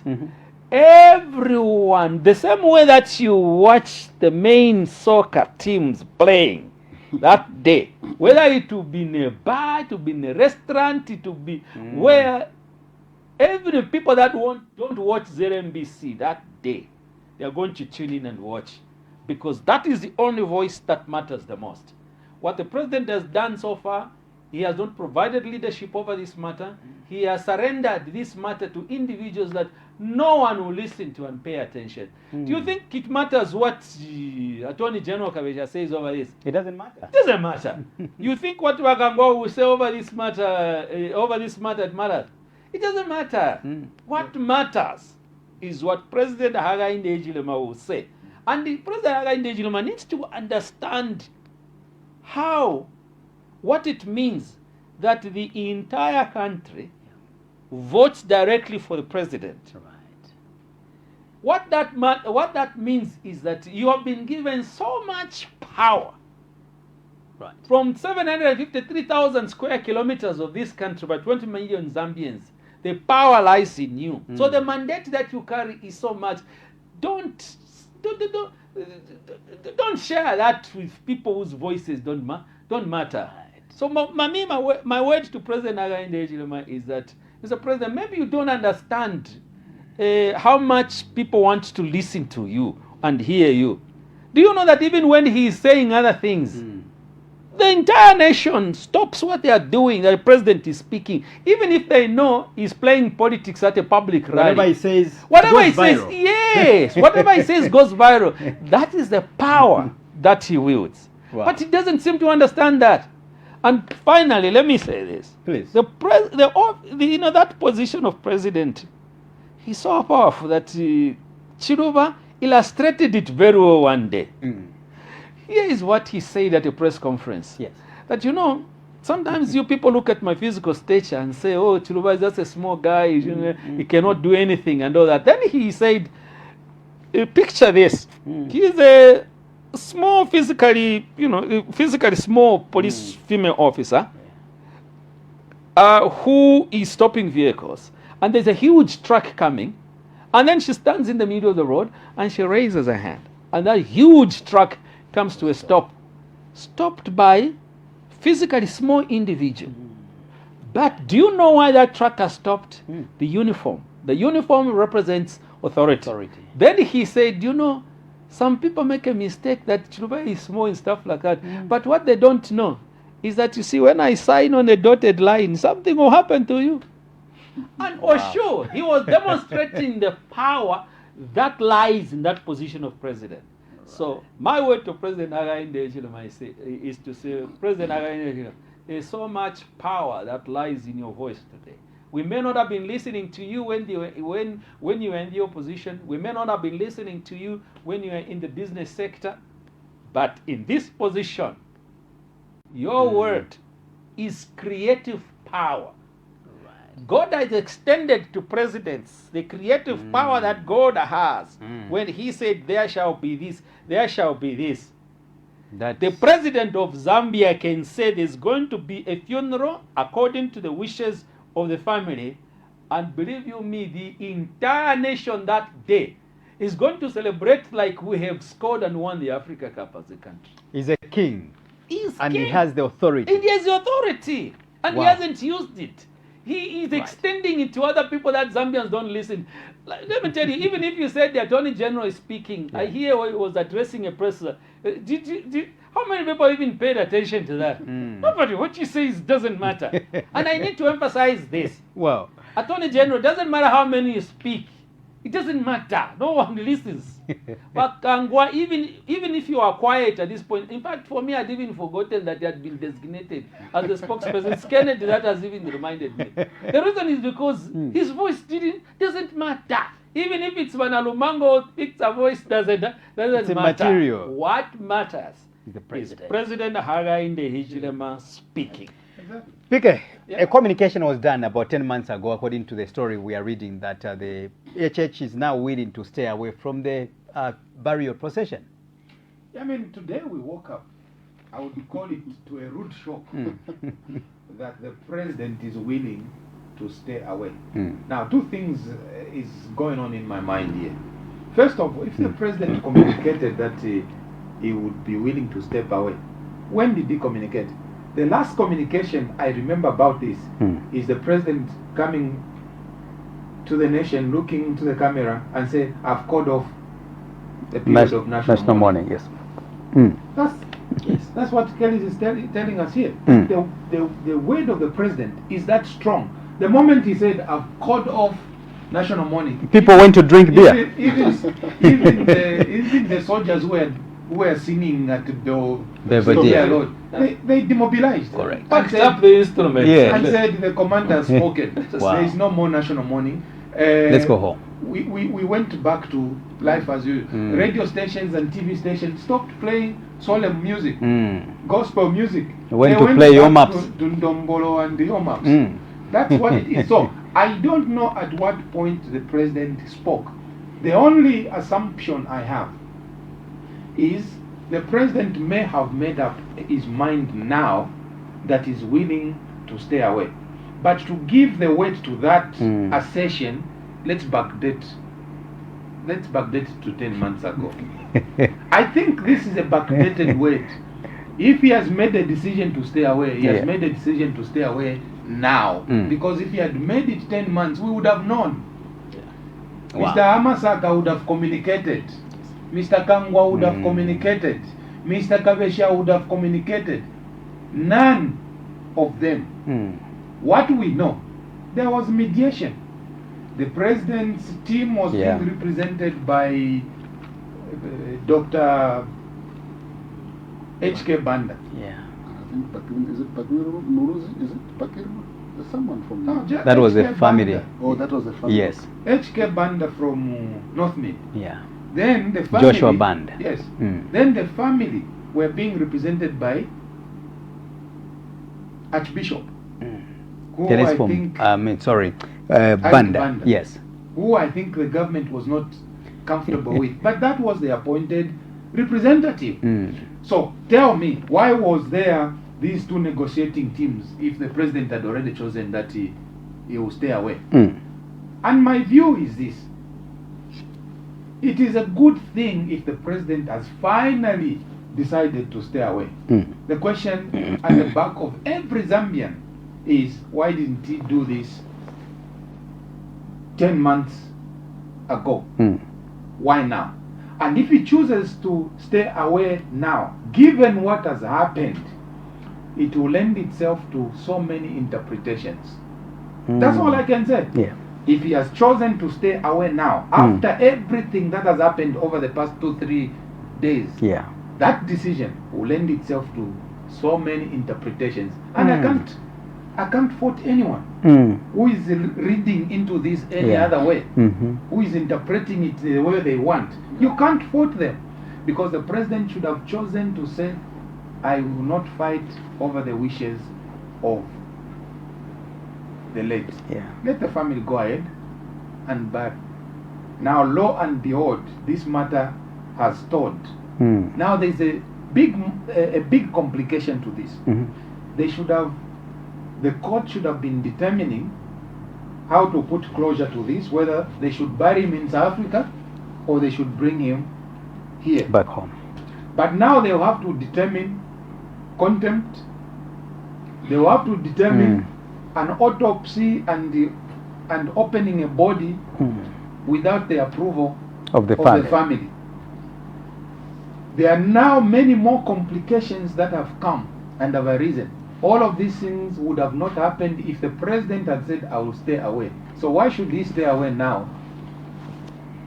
Why should he stay away now? That is the question that begs an answer. And as I've said, everything that has happened, if that choice indeed has been made now, it will lend itself to so many interpretations. And if the postmortem was done, what are the results? What is the outcome of that postmortem? These are some of the questions people are asking, Comrade Mike Sichula. But as you attempt to answer that, or maybe to comment on that, there's been an issue of mistrust in between the two parties. You know, the government doesn't seem to trust the Lungu family, but also the Lungu family, to the large extent, they can't trust the Zambian government. Going by the precedents or the incident which happened at the airport last time, where a roadmap was given to members of the public, and later on at the airport, some dramatic events happened, and the body was blocked from being ferried into Zambia. Now, if at all the president now has decided to stay away from the the burial procession, should the family or should the country trust the government that should the family decide to bring the body into Zambia, indeed, President HH will stay away from that funeral? Or maybe you just say, I'm in charge now. I mean, I'm the president. You just deploy maybe soldiers and take charge. Let's take over. So I think the first question on the results of the postmortem, for me, based on the statement that was issued to the nation yesterday by Mr. Kabesha, which, according to Mr. Kaunda, it doesn't matter, and I truly agree with him. He clearly wants to withdraw the involvement of the Zambian government and lump everything into the South African government. So meaning the results of the postmortem are in the hands of the South African government. Yeah. So it is up to the Zambian government to request for those results. That can again be determined through the courts of law. Because according to what Mr. Kabesha said is that all along, even if on the 22nd he said that the government was in custody of the Lungu family, he has turned to say that to the contrary. So meaning the South African government are the ones who have the results. So for the Zambian government to have access to those results, they need to speak government to government, Zambia and the South African government, and again they need to respond to the court who authorized the postmortem to be done, because in the judgment of August, that was not anywhere. Maybe it was hidden away from the public, but we didn't hear it. Even Mr. Makebi Zulu, as the family spokesperson, did not speak to it. Then coming to the issue of trust, for me, I don't think Mr. Kabesha is being honest by saying President Hakainde Hichilema is more or less like now ready to not to be within the to preside over the funeral. I don't agree with him. First, he does not represent. He is not a presidential spokesman person. Number one, he's not a presidential spokesperson. Then number two, he has issued two conflicting statements in the space of 4 days. Let me put it that way. So I cannot trust him, because the statements that he has issued to the nation, they have confused many Zambians. Then number two, like I said, he's not a presidential spokesperson, because this matter, someone may wake up one day and say, actually, the president didn't say that. Where are you going to base it? Because already on social media, commentators that are supporting the President Hakainde Hichilema, they are saying it is not correct to suggest that President Hakainde Hichilema is going to back off. We have been told on the floor of Parliament, according to the Vice President, she said if President Hakainde Hichilema backed off, it would be like committing a treasonable offense. So based on that, and based on the absence of State House speaking to this fact, and I like the fact that Mr. Kaunda is saying the president himself should speak, because if the president has not spoken, I can assure you the Lungu family will not believe that President Hakainde Hichilema has agreed to back off. Because what will happen is that based on those assumptions that Mr. Kabesha has created, I wouldn't be surprised the Lungu family says, okay, fine, let's take the body to Zambia. Then the body comes into Zambia. You see on the program that President Hakainde Hichilema is appearing. Or even if he's not appearing, he's the head of state. Anything can change at the last minute. You just discover that the president is coming with this entourage. What are you going to do? The body is already in the land of Zambia, and the state security has already taken over. Security. What will happen? So to me, wow. I think the Zambian government, let not discuss this issue too much in the public. Let them revert into the background to speak to the family. Because what is it going to profit President Hakainde Hichilema to sit presiding over the funeral, then Mrs. Lungu decides to boycott the funeral in protest? What is it going to profit Mr. Hakainde Hichilema to say, okay, finally, I'm sitting presiding over my predecessor, whom... That may not matter according to the government. Yes, remember, the AG himself, he did mention actually that yes, if they want, they can come and attend the funeral. Yes. I mean, the burial. If they do not want, they can stay away. We will still go ahead and bury. But look, so maybe that may not matter to them. Look, culturally speaking, that is not how Zambians have been raised. At a funeral, even if you have got grudges, someone is going to come say, no, ni pamariro, zakakamba munshe into voyambano. You get the point? Huh? But now, imagine the family decides to boycott. President Hakainde Hichilema, the flag that is given to the widow, who is he going to give if the family decides to boycott? Then he sits by himself to say, I'm presiding over this. It will cause, again, another embarrassment to Zambians and also the outside world. So this matter, my advice to President Hakainde Hichilema, President Hakainde Hichilema, for argument's sake, you can, when he was in opposition, there were hardly few times, you can number the times that President Hakainde Hichilema would refer to Mr. Lungu as President Edgar Lungu. A number of people will argue.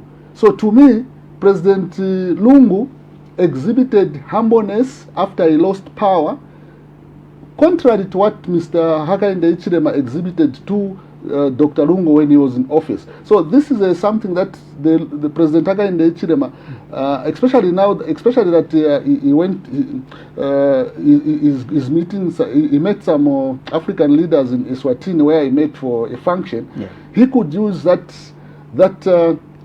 function occasion to listen to other voices of his peers in the region. What are they saying? Maybe he can pick some wisdom to say, I think, okay, Zambians, as he arrives at Kenneth Kaunda International Airport, he parades ZNBC and says, I think, Zambians, let this matter be buried. I'm not going to come. Regardless of what PK is saying, whatever speculations people are going to speculate, even if people are going to say, now we have lost, and so on and so forth, this is not about winning and losing. This is about maintaining the integrity and the good image that we have created, as stated by Mr. Kaunda there. Whenever we go out of Zambia, the image has always been that of unity. The image has always been that of bringing warring factions together to end the conflict happening in their countries. We did it for Democratic Republic of Congo. Correct. We did it for Angola, just here in Lusaka. So why can't we bury our former president? All right. Thank you so much, gentlemen, for sharing your knowledge around that story. But we'll shift a little bit. We look at the life and the welfare of a journalist in Zambia ahead of the elections. As you know that we are having the elections in the next few months coming up. But sadly, one Zambian journalist in Alfonso Kasongo from Power FM was attacked by some UPND cadres as of last week or the other week. What is happening in Zambia? Are Zambian journalists safe ahead of the elections so far? Comrade Kaunda, I'll begin with you. You know, violence is a precursor to the loss of human life. That is why when violence occurs, you need to be sufficiently serious to identify the perpetrators, bring them to book, and allow the full force of the law to take its course, to demonstrate to would-be perpetrators of violence that this too will happen to you. Right. Remember what happened to that woman, innocent woman in, is it Kalumbila? Kalumbila, yes. Who was killed by that mob. That's what violence does. It doesn't matter whether it is politically motivated or it's motivated by suspicions of witchcraft. Violence is a precursor to the loss of life. Now, I did hear some unfortunate statements that were being made by some political players attempting to justify what happened, or even trying to distance themselves and from activities of that kind, and less sympathetic of the journalist. But I'll tell you this: what the flip coin of that is, would we have been with that lackluster attitude if he had died? Because that mob could have killed him. Because that's what violence does. It's a precursor to the to the loss of life. So the thoughts that were going through my mind was that we have seen violence perpetrated against journalists. I was Mr. Zambia chairperson when I saw face to face, what violence can do to journalists. The late Kangwa Mulengo was working for Radio Phoenix, and the late Mwanawasa for the Times of Zambia. Yes, Eddie Mwanawasa. Eddie Mwanawasa were severely beaten during the MMD time. They were covering a UPND rally, which was supposed to take place somewhere around where you have the mosque today. They were severely beaten, and when I saw them, their shirts were blooded, and some of the journalists, instead of allowing them to go to the hospital, were locked up in police cells. I went to the police cells and spoke to the officers in charge. At some point, I went to Kabwata police and said, but how do you put a person with a bloody shirt in this fashion in a police cell instead of taking them to a police station? I mean, instead of taking them to a hospital. And we had a legal defense fund at that point, and I encouraged these journalists actually to sue. And when we started a legal process in a court of law, the Attorney General at that time advised the police that you need to settle this matter outside court because we are wrong. So the point I'm making is that, violence leads to the loss of human life. And if we respect human life, then we need to be serious about what happened to these journalists. And how do we become serious about this? What I would like to urge the Zambian government and the police, if they are serious about this, is that the same way that they were serious enough to identify within hours the individuals that killed that woman, is the same way that they should be serious enough to look at the footage, identify those perpetrators, arrest them, and bring them to book. Let them appear in a court of law, and let them be convicted. They should use the same force. They should use the same force. Yeah. And especially that now we are in this period which is very volatile. Yeah. If they do that, then they will be assuring the media that the government will be able to use the instruments of the state to protect them. You. It is pointless and hypocritical for government to be calling the media partners in development when you can't protect their lives. You can't protect your partner. You can't protect your partner. Your partner you protect because you know that the relationship is mutually reinforcing. Correct. So the challenge I'm giving to the Inspector General of Police is this. Tell the nation that you have arrested this person and that person and that person and that person, and they are appearing in a court of law. The second point that I would like to make is this, that and while all that is happening, that the media also makes use of I think Mr. Zambia has rolled out a legal desk where you need to seek advice for anything that has happened. Correct. I think they've also they also have this legal defense fund. Correct. Make use of it. So to Power FM, I would like to say to them, listen, take this matter very serious. Very, very seriously. And to organizations like Mr. Zambia and other media associations, my word to them is that take this matter seriously. If the state doesn't want to sue, because at this point in time, there's a very high possibility that we might actually even lose the life of journalists. And my last point is this, that Zambians need to understand that violence has almost been normalized in this country for many years. Do you know that there's a female Zambian journalist who was working for the Times, I don't want to mention her name, who had her nipple literally pulled teeth by a particada. Pulled literally. And for that reason, the family felt so bad and were so distraught that they told her that, you know what, it's not worth it. It's not worth it. Just quit. That's quit. That's how she walked away from journalism and decided to go into public relations and other things. So Zambians need to understand this. Don't play around with violence against journalists. This is fire. We are playing Journalists have died in the course of duty. We take risks. Some of our colleagues in the Middle East are dying every day to bring you stories. Zambian journalists take risks at the risk of being, torn apart by cadres. to bring you stories, to inform you so that you make informed decisions. You can't afford to look at those images and just walk away.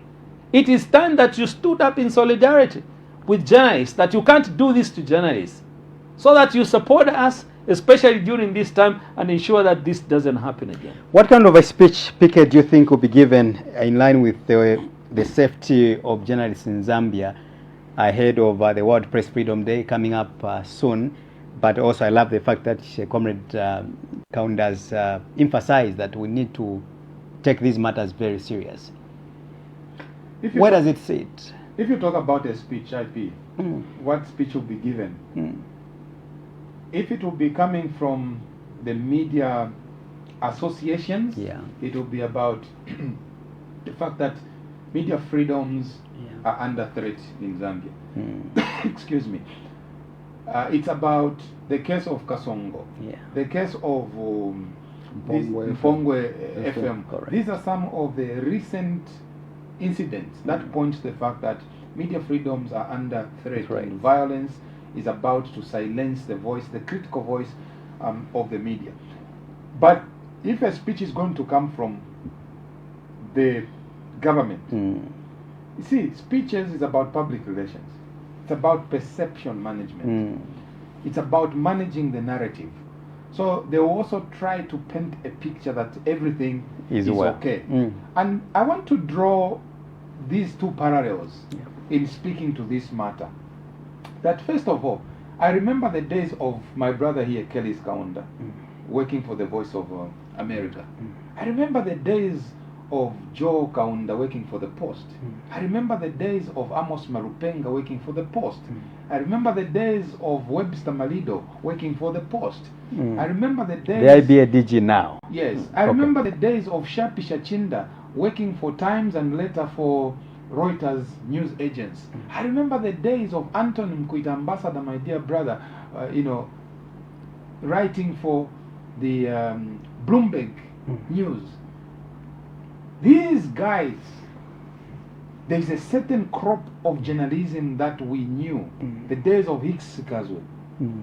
When they write a story, it is to speak truth to power. Whether Chiluba was this powerful, whether Mwanawasa was this powerful, whether Michael Sata was this powerful, or Kaunda was this, they would speak to the issues. My fear today is our journalism is highly compromised. We need to begin to reflect, and that's where the problem starts from. I'll qualify this. This is where the problem starts from. The media industry in Zambia needs to reflect. Who are we? Are we public relations officers? Are we extension of PR wings of the government? Because one of the things, the tragedy of our days that has happened is that a journalist will wait for a press statement from Mr. Kavesha. That is what will be news. If you write, you go beyond and dig what has happened, then the cadres will pull you down and say you are speculating, you are lying, this is fake, you have not verified. For them, verified news is only when it comes from Hamasaka, Godfrey Chilabi. A journalist cannot take their own initiative to dig information and independently confirm facts and then speak as it is. I mean, we have demonstrated this. I can give examples. When no one knew that the government was printing new currency. Correct. We were the only media house that investigated and got the facts and boom, published the news to say there is a new currency that is coming. 2 days later, the government announced that there is a new currency. I can go on and show facts on how a media house must be ahead of the news, break the news, and everyone will be saying, oh, it's true what KBN reported. Now, the reason we are where we are today, my brother Kelly, is because our young journalists, they think only a story that has been released through a press statement from a PRO, from a ministry, is what will constitute a story.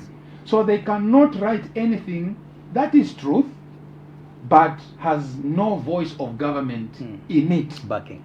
Then they feel they'll be harassed Yeah. And so what we have done, we have surrendered our authority to cadres. That if you write a story that seems to be questioning government, you are anti-government. You are betraying the government. You are sponsored. You are You fighting are PF government. cadre. You are PF. PF you have journalists. been paid. And therefore the journalists have pulled back. They are now conduits Waiting of PR. for statements, written statements. They are conduits of PR. And so when they go out and you want to write a story, you are scared of cadres now because they'll say, oh, it's IP from that critical media. Oh, it is Kasongo from that critical media. Yeah. We are contributing. And we have this proliferation of media houses, but there's no quality. Correct. By virtue of the many TV stations, by virtue of the many radio stations, if each one of us were investigative in nature and holding government accountable, this government would have been sitting up and said, we don't want this to go to the media. We don't want, but they know they've managed the media, and the media must be so docile, must wait for the Minister of Information to issue a statement, and that's what becomes news. I am not of that school. I am of the school of Kelly's Kaunda, who will go and say, there is this, Mr. Honorable Minister. How are you going to manage? Can you react to Can this? you react Yeah. to this? Then they will rush quickly and say, before Kelly tells the Voice of America, let's deal with this and fix it. Today, we have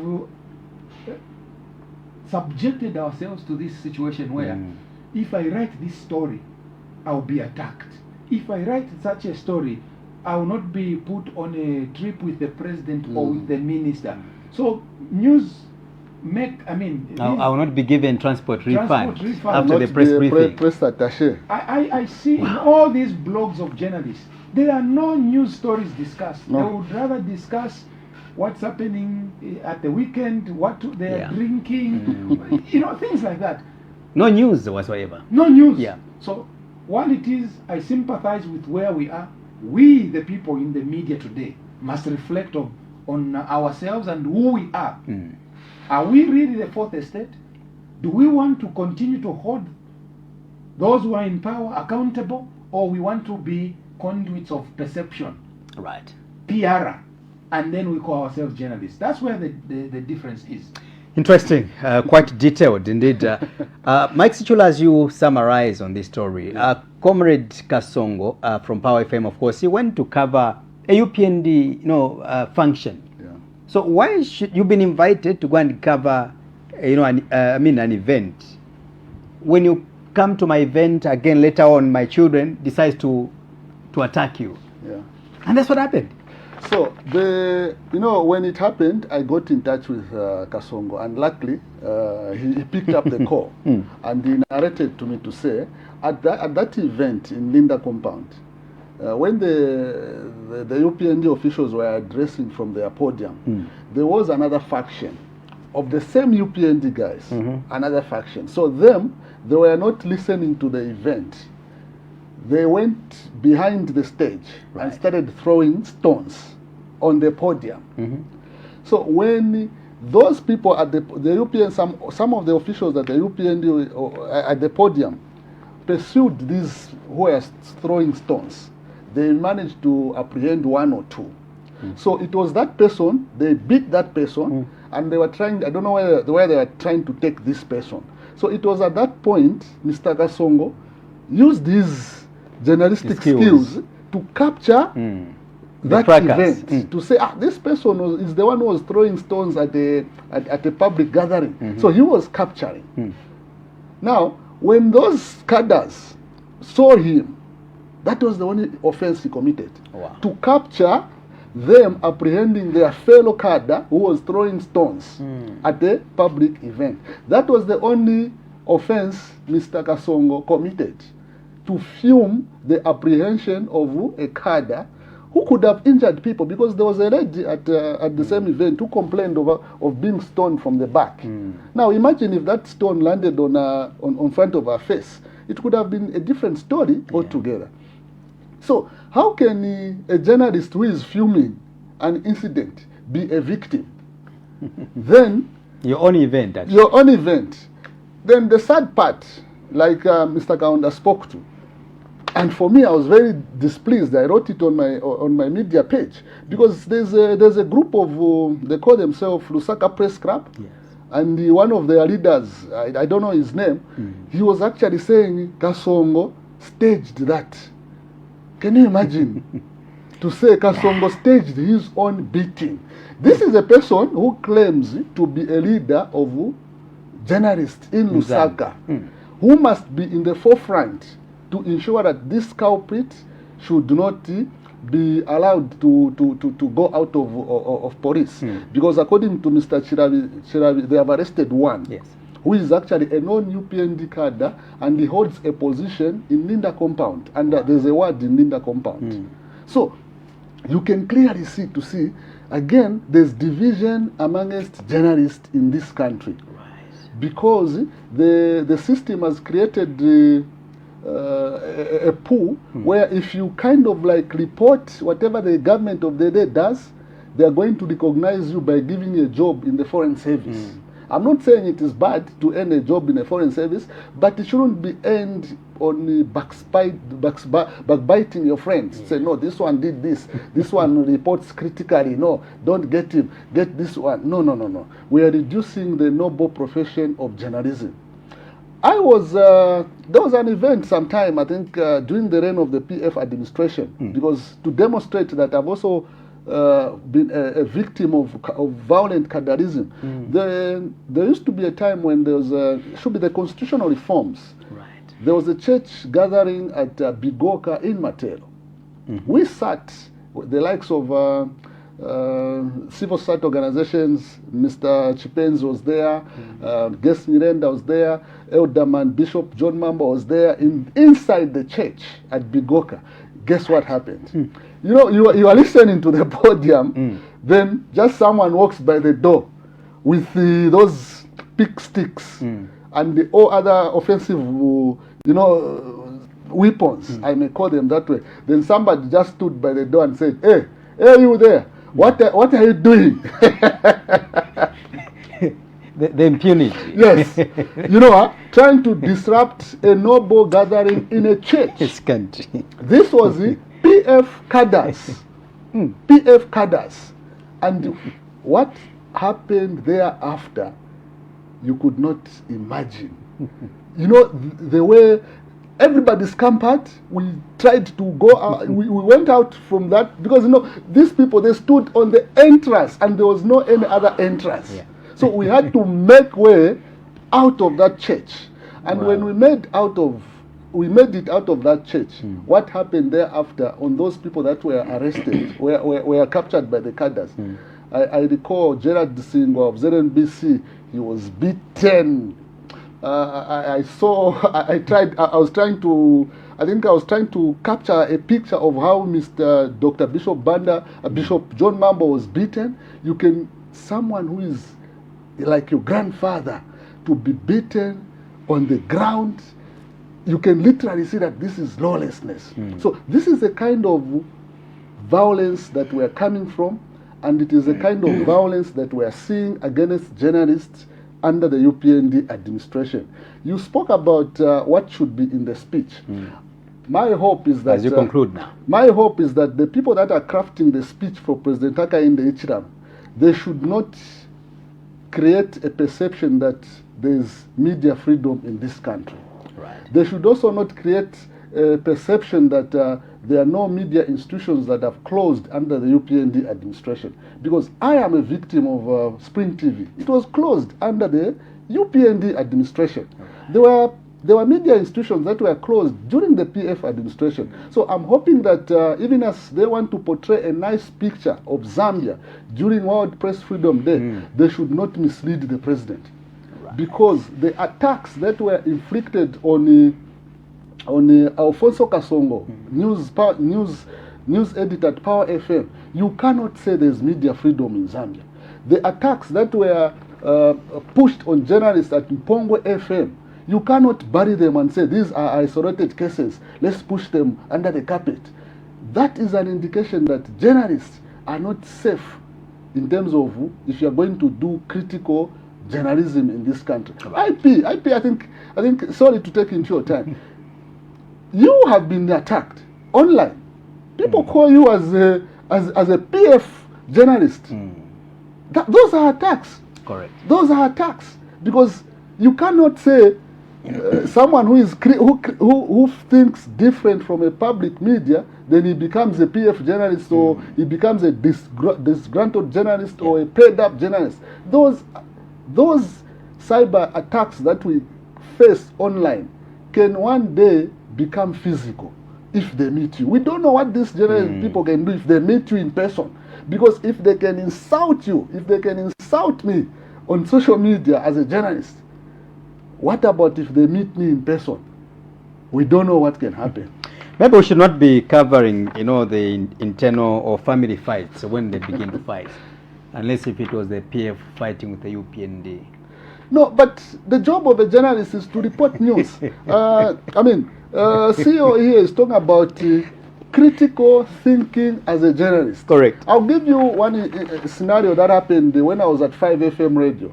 You recall, and it is actually during this month where we are going to celebrate the foreign heroes, our national team players who died over the coast of Libreville in Gabon. There was a time Mr. Kambwide was sports minister, and he came on national television. He said what we call now the National Heroes Stadium, he said it was going to be disaster, whatever. Gabon disaster.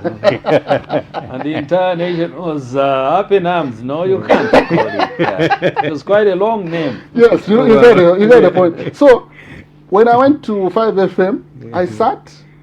I'm talking about now critical thinking as a journalist. Yes. Who do I quote for this story? Right. Because everybody was fearing, the minister has spoken. It was quiet. And I picked up one source. Right. And the rest is history. One source that I picked, and he commented, 12 hours, the news was all over. The following day, the name was changed. Yeah. So this is why I'm saying critical thinking as a journalist is what we have been called for, and when we are trained to think critically, some of these things that we are seeing, even today, the issues of Mr. Karesha saying A, B, C, D, they cannot be there. They cannot be there, but I cannot blame my friends at ZNBC because they are told just go and cover, don't ask. Or don't ask any question. Don't ask any question, just cover, bring the material, then we publish it to the nation. So you can't question that. Hold on, AG. Last time you mentioned to us that the motor remains were already handed over to the government. As a matter of fact, you are right. That statement he went to or is it he called ZNBC to his office? Yes. Whoever was filming just filmed. Yes. Without asking.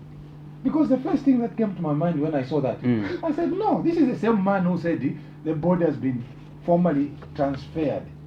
He's now saying at no point. Why was not asked? If I'm the one who was filming that, I'll say, can you explain?